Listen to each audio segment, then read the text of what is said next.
বিশ্বাস নিয়ে খেলে আমাকে ধোকা দিয়ে তুমি দেহ ব্যবসা করে যাচ্ছ, কিসের জন্য যাচ্ছ বলো বলো।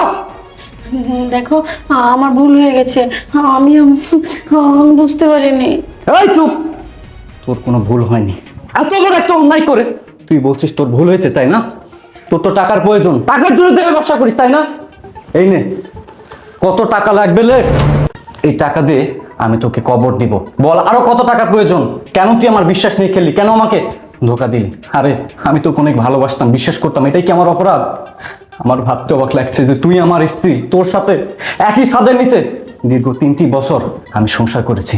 না না, আর যাই হোক, তোর মতো চামড়া ব্যবসায়ীকে নিয়ে সংসার করা যায় না। তুই এখনই আমার বাসা থেকে বের হবি, বের হ বের হ।